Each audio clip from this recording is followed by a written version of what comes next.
Hello guys, আসসালামু আলাইকুম। এটা আমাদের কোম্পানি। এই যে কোম্পানিতে ঘাস লাগানোর, এটা মাঠে ঘাস লাগাচ্ছে। আর এইটারও থাকার জায়গা দেখেন। সবাই প্রবাদ জীবন, একটা অসাধারণ একটা জীবন। তা ভাবলে ভাবা যায় অনেক কিছু, কিন্তু বললে একদম সোজা। দূর থেকে মানুষ ভাবে এটা অনেক সুখের একটা জীবন। দেখেন, আই লাইক ভাইয়ের ক্যান্টিন। এই ভাই আমাদের এখানে যত লোক থাকে কাজ করে, সবাই এখান থেকে কেনাবেচা করে খাবার টাবার নিয়ে। শাক সবজি মাছ টাছ সব কিছু এখানে পাওয়া যায়। এলো সে ভাই। ভাই আসসালামু আলাইকুম ভাই। वालेकुम अस्सलाम। क्या अवस्था? আলহামদুলিল্লাহ ভাই, আলহামদুলিল্লাহ ভাই। আপনার কি হাল? ঠিক है ভাই। ঠিক। তা ভাই দোকানপাট কেমন চলতেছে ভাই? আলহামদুলিল্লাহ ভালোই চলতেছে। চলতেছে। দিনকাল কেমন যাচ্ছে ভাই? দিনকাল আল্লাহ দিলি ভালোই যাচ্ছে। তো আমার কাছে মনে করেন যে বর্তমানে যেরকম যায় সেরকমটাই ভালো। আলহামদুলিল্লাহ।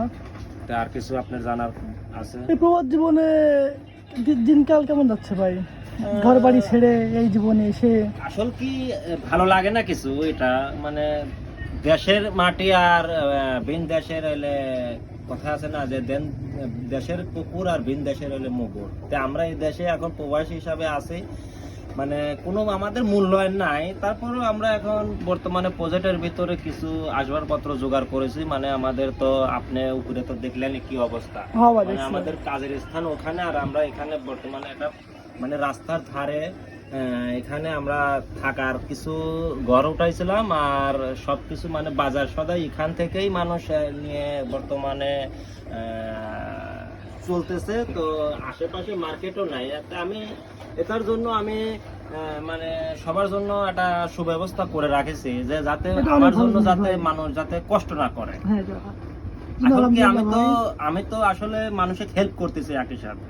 হ্যাঁ, আপনি বলবেন যে ভাই খালি হেল্প, আপনার তো এখানে কোনো একটা মানে ইনভেস্ট করতেছেন, আপনার তো ইনকাম আছে। হ্যাঁ, এটা থাকবে, কারণ এখানে একটা সবাই তো ভাই লাভের জন্য চলে ভাই, কিন্তু কি এতে কি মানুষের উপকার হচ্ছে এটাই আর কি। হ্যাঁ, এটা উপকার মানে আমরা তো এখন বর্তমানে যে দশকের লোক, উপকার ছাড়া তো আর কিছু বোঝা আসে না।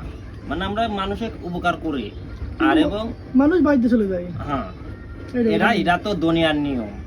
এটা তো আপনাকে আর কি বলবো, আপনি তো নিজেও তো একটা ভোগান্তি।